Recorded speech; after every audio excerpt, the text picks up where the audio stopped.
Está no ar o Indica, o podcast do Grupo Jogo. Jogando com a arte. A gente indica e você indica pra gente.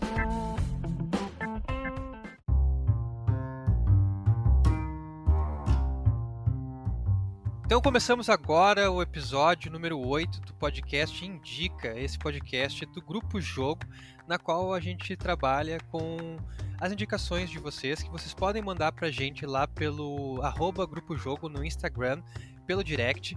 É um podcast que reflete bastante sobre a situação atual, sobre as artes e sobre o distanciamento social que estamos inseridos hoje.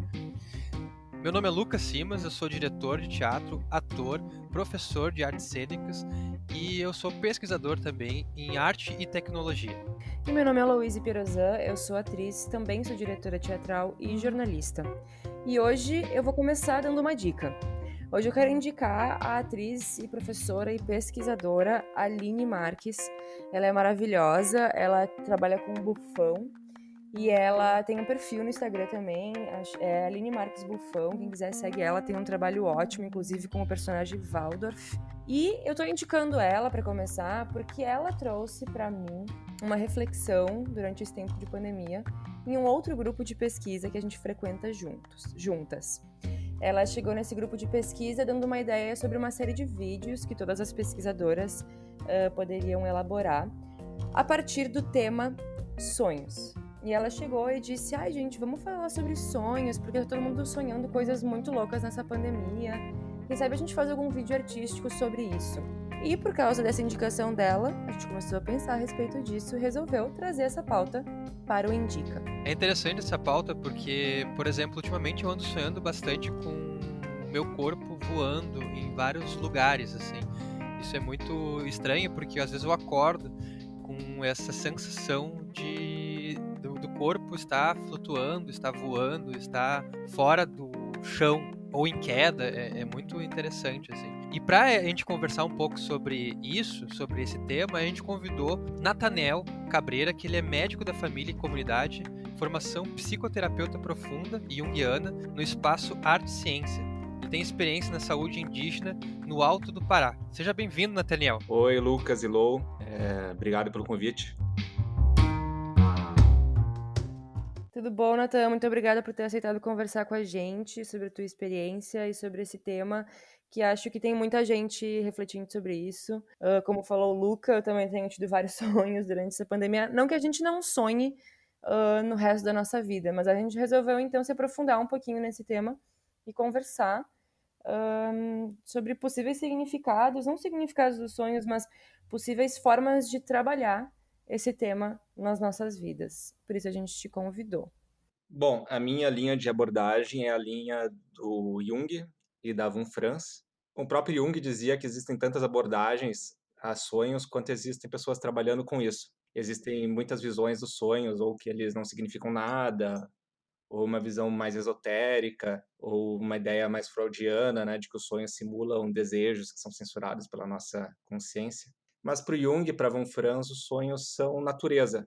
Os sonhos vêm de uma camada anterior à nossa racionalidade e é uma camada mais ligada ao próprio corpo, à intuição, ao irracional, aos instintos. Uma camada que é uma base viva de nós mesmos e que com o superdesenvolvimento da nossa consciência, da nossa racionalidade, da nossa cultura, a gente acabou se afastando. Então, ao olhar para os sonhos e a tentar interpretar, entender eles, a gente tem uma possibilidade de fazer um novo vínculo com a nossa consciência moderna e essa matriz psicológica que a gente chama de inconsciente, que é da onde a gente acredita que vem os sonhos. Então, da mesma forma que quando a gente está dormindo, o organismo ele funciona tentando restabelecer um equilíbrio metabólico, e é um processo que a gente não tem consciência essa. Quando a gente dorme, os sonhos eles também tentam fazer um processo que o Jung e a Von Franz falam de autorregulação psicológica, ou seja,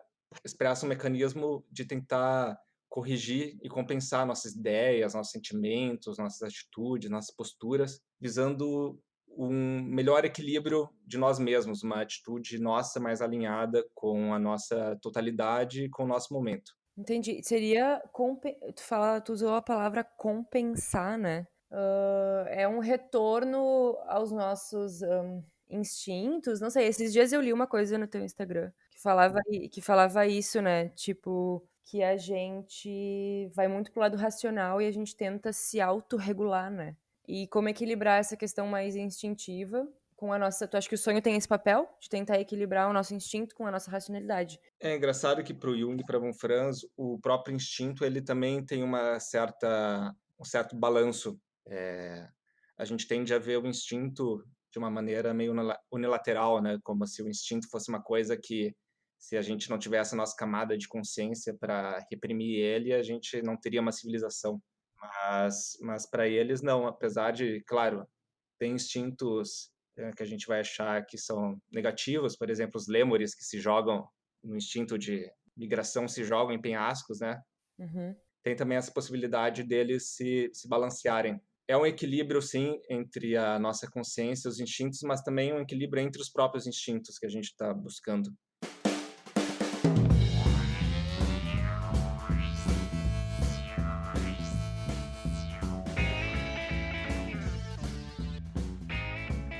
Como tu falou no início, né? Às vezes a gente tem uma mania não, mas tem tendências, assim, tem várias formas de interpretar os nossos sonhos. Tem formas mais místicas, né? Tem diversas. E eu, por exemplo, sou uma pessoa que não raramente sonha uma coisa, fico encucada e vou procurar na internet o que que significa sonhar com tal coisa. Tipo, esses dias eu sonhei que meus dentes estavam caindo. E por mais É que eu mesmo. saiba que esse, aham, por mais que eu saiba que esse é um sonho comum, eu nunca tinha sonhado isso antes.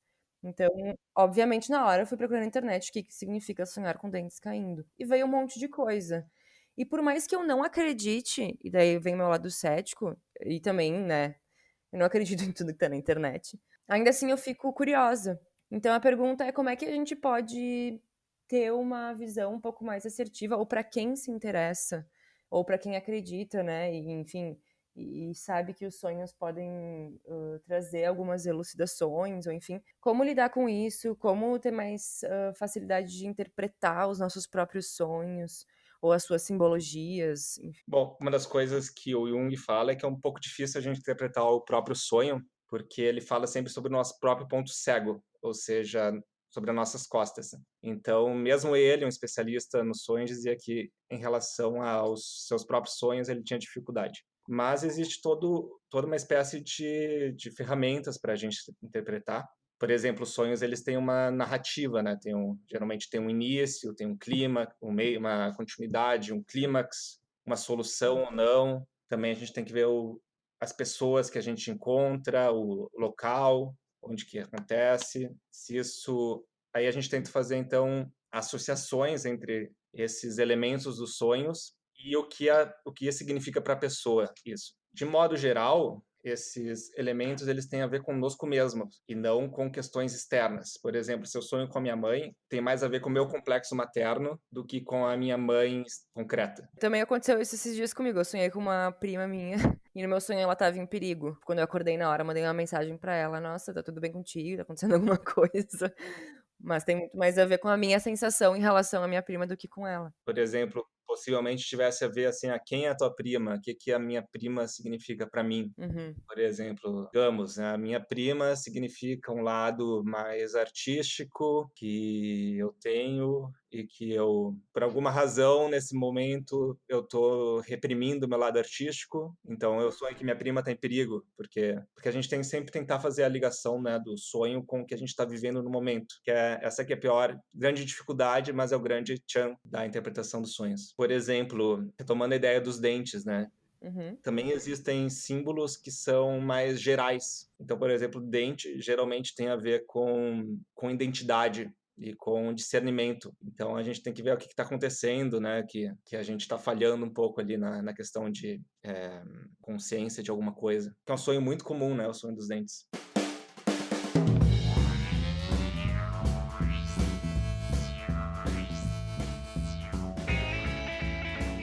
Quais os tipos de sonhos mais comuns? Porque eu também, ultimamente ando sonhando muito com essa questão de levitar, né? De estar voando ou estar caindo. Porque a gente sempre que sonha, a gente tende a procurar um significado ou tentar uma interpretação. E o que eu vejo muito é que a gente acaba caindo muito na questão esotérica, né?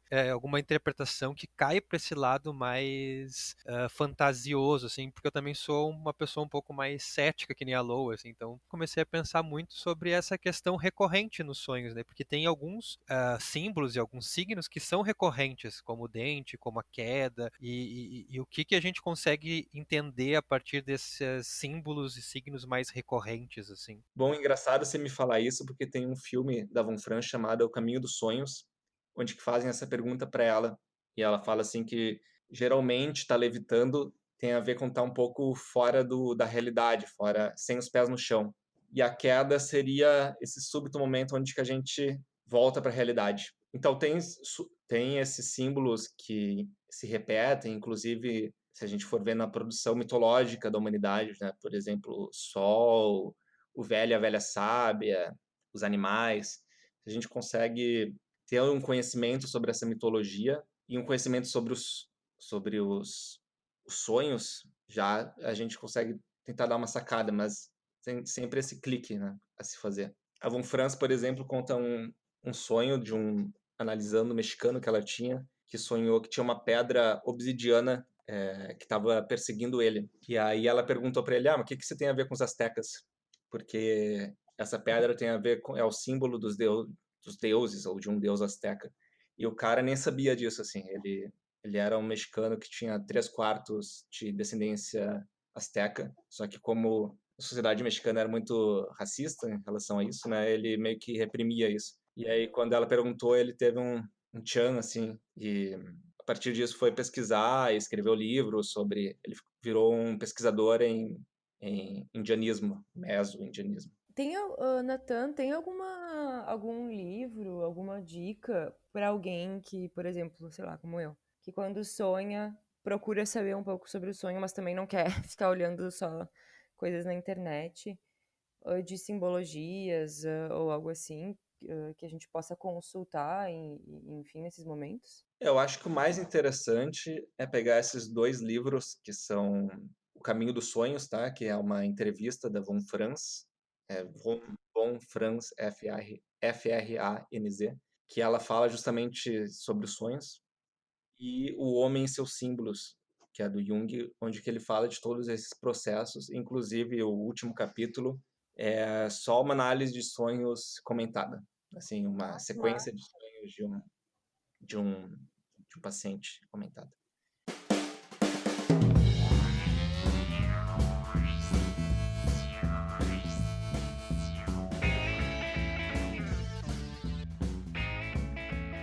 E tu tem uma experiência em saúde indígena também, né? E assim, quais são as diferenças de pensamento em relação ao sonho entre a cultura tradicional, dita tradicional, e a cultura dos povos originários, assim? Bom, na verdade, né, os sonhos, historicamente, eles sempre tiveram um papel de guia para as pessoas. Por exemplo, a gente tem relatos de sonhos de Nabucodonosor, né, ou de antigos faraós, enfim, egípcios. Só agora, com com o nosso iluminismo, é que a gente tem essa teoria de que os sonhos não valem nada. Então, por exemplo, eles sempre tiveram esse papel de guia. Tem uns índios do Labrador que falam que cada homem dentro de si carrega um homem sábio no coração, e que esse homem ele envia sonhos e dá dicas, e mais dicas se a pessoa segue mais as dicas dele.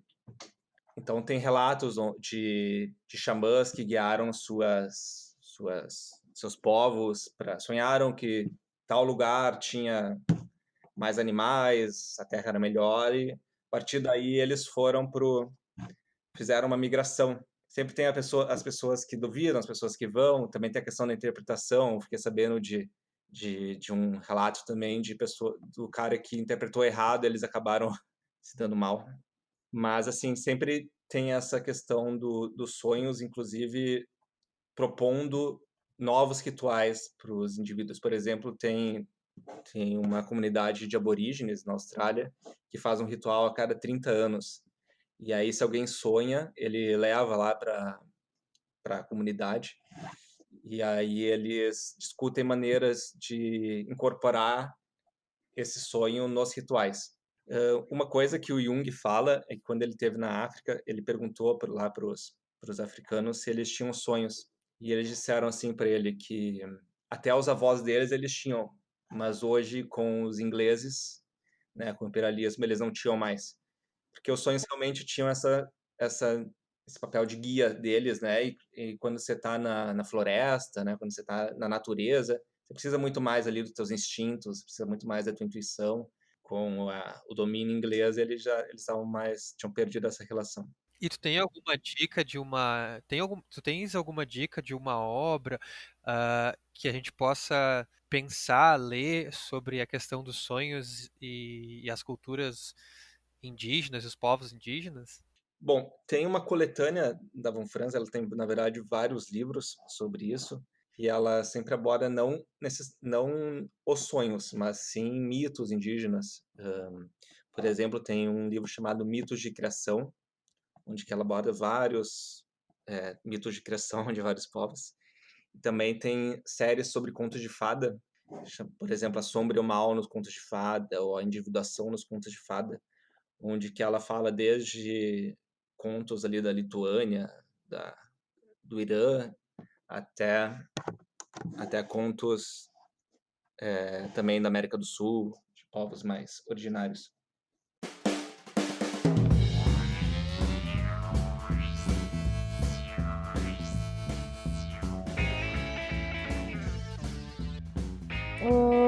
Além disso, né, que nem tu falou, os sonhos ao longo da história foram fontes, né, foram já encarados como sinais, foram considerados em tomadas de decisão, e também foram fontes de inspiração, né. E daí tentando relacionar um pouco esse universo onírico com a arte, que relação a gente pode fazer, assim, entre sonhos e capacidade artística ou produção artística, né? Não sei se tu conhece alguma obra ou, enfim, algum artista que trabalhe a partir dessa temática dos sonhos.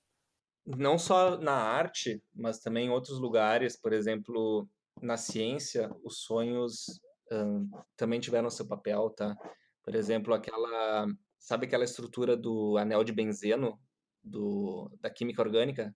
Sabe que tem uma bolinha no meio, um hexágono? A cientista que fez isso, ela sonhou com uma cobra mordendo a própria cauda e a partir disso ela teve essa ideia.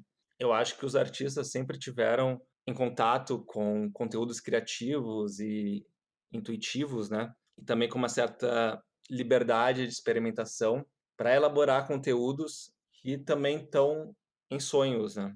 Aliás, uma das coisas que a gente faz dentro da análise junguiana é também usar da escrita criativa ou moldar argila, esculpir, dançar, como forma de tentar dar expressão para esses conteúdos. O Jung diz que às vezes a mão sabe coisas que a nossa cabeça não sabe. Na verdade, ele mesmo Sim. tem uma vivência, né? Antes dele escrever de uma maneira mais científica, ele também desenhou, esculpiu. Ele tem um livro chamado Livro Vermelho, que é inteiramente baseado nessa vivência assim mais estética, mais artística dele. Então, uma das coisas é a gente tentar entender esses processos e essas percepções que a gente vive na arte como também correlacionados a nós mesmos, né? Por exemplo, o Shakespeare diz que numa peça de teatro, que eu não vou me lembrar qual é, nós somos feitos da mesma matéria de Uhum, que são mesma feitos os matéria. sonhos. Então, por exemplo, tem um livro muito interessante da Von Franz, que é o Puer Aeternus, que ela interpreta dois livros. Interpreta O Pequeno Príncipe, interpreta um livro chamado Reino Sem Espaço. E ela vê como tá, por um lado, tem a ver muito com a vida do Saint-Exupéry e do outro, mas também tem a ver com toda a época que foi escrito. E uma indicação também na parte das artes plásticas é um pintor chamado Peter Birkhauser. Ele também pinta muito através dos sonhos. Ele pinta figuras dos sonhos dele. Peter Birkhauser. B-I-R-K-H-A-U-S-E-R.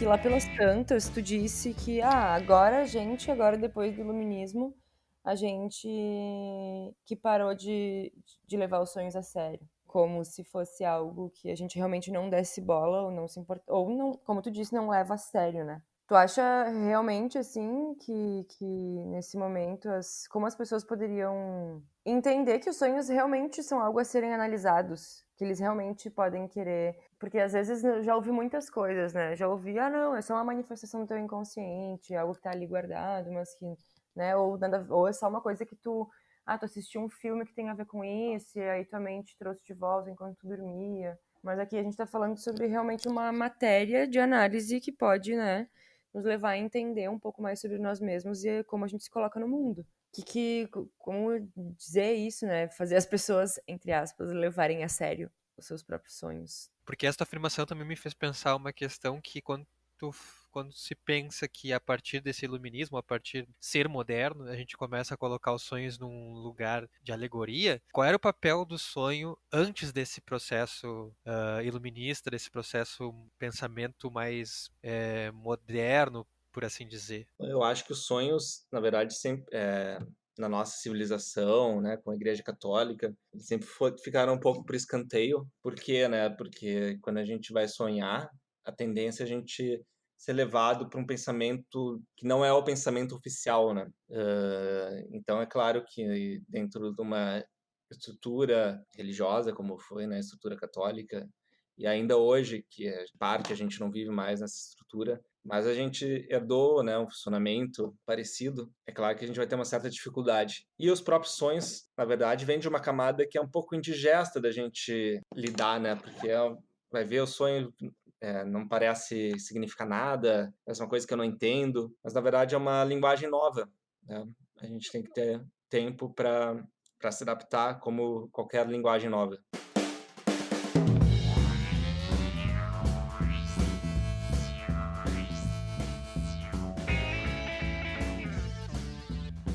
E me parece também uma coisa muito, desculpa, talvez não tenha nada a ver trazer para esse lugar, mas muito masculina, sabe? Essa coisa de reprimir os sonhos. Talvez realmente não tenha nada a ver, mas a gente sempre fala que a mulher é mais intuitiva, que a mulher não sei o quê, ou que é mais mística. E talvez essa forma de, como tu falou, o pensamento oficial é aquele sobre o qual a gente está racionalizando, sobre o que a gente pensou super bem e definiu, né? Que a conclusão que a gente chegou depois de se debruçar sobre um tema, racionalmente, é a conclusão X. Mas às vezes dentro de nós existem outras respostas, né, que tem mais a ver pro lado da intuição, que tem mais a ver pro lado do instinto, e que tá talvez num lugar um pouco mais, se a gente for não categorizar, mas pensar numa questão de gênero, um pouco mais feminino também, assim, né? E não tô falando isso porque isso é um pouco depreciativo para as mulheres. Ao longo do tempo vem sendo depreciado um pouco essa coisa da intuição feminina, né? Mas, enfim, eu não acho que é algo a ser depreciado nem a ser criticado, mas talvez justamente um lugar para ser olhado com mais atenção e de ter uma certa confiança nesse outro lado, né? Mais intuitivo, mais instintivo e mais feminino também. Eu acho que é bem por aí que como tu colocou. Então a nossa civilização ela tem um deus, mas não tem uma deusa, né? E na antiguidade a gente tinha eles tinham deuses e deusas.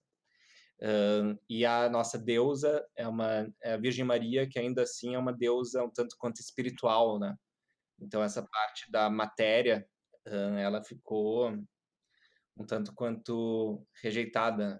E uma das coisas que a Von Franz aponta é que a gente perdeu esse elo da matéria como uma coisa a ser relacionada, como uma coisa viva, que a gente respeita e relaciona, né? A gente vive num materialismo, mas um materialismo que depreda, um materialismo que destrói, né, a natureza. E assim como a gente explora a natureza, a gente também está explorando a nossa própria natureza, que talvez essa pandemia seja uma espécie de ajuste de contas.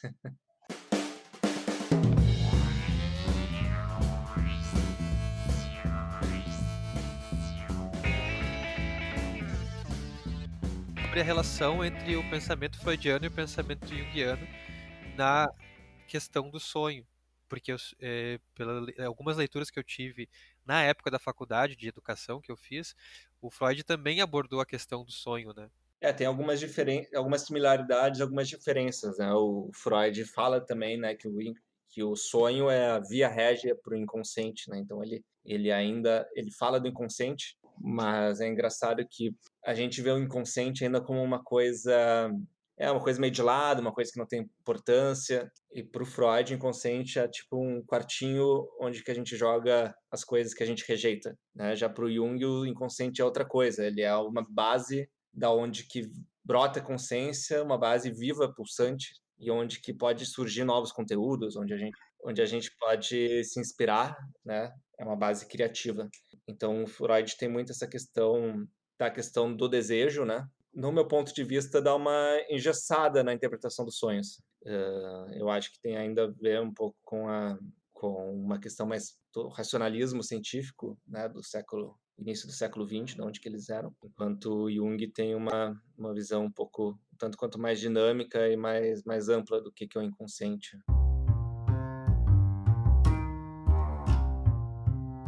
Eu acho que a gente vai chegando ao fim do nosso episódio sobre os sonhos. Muito obrigado pela participação, Nathaniel. Foi bem interessante a nossa conversa. Se tu quiseres terminar com uma dica de uma leitura, de um filme, de uma obra, fique à vontade. Ou de como se relacionar, né? Eu queria ter alguém para interpretar meus sonhos o tempo inteiro. Bom, Luiz e Lucas, obrigado de novo pelo convite. Bom, vou indicar então algumas entrevistas que tem do Jung e da Von Franz no YouTube. Tem uma entrevista famosa chamada Face to Face, do Jung. Também tem uma outra entrevista com a Von Franz que se chama Remembering Jung. E tem outra entrevista que se chama A Questão do Coração. E eu acho que qualquer livro da Von Franz falando sobre os contos de fada é bem inspirador também. Acho que é mais fácil, a partir dessa leitura, começar a entender um pouco melhor a questão dos sonhos e como analisar eles. Estamos aí para tirar dúvidas também. E tu pode agora também divulgar o teu canal no Instagram. Sigam o Nathanael, @nathanael.psicojungiana. Isso, @nathanael com th.psicojungiana. Tô colocando conteúdos lá a cada 2-3 dias, também colocando vídeos.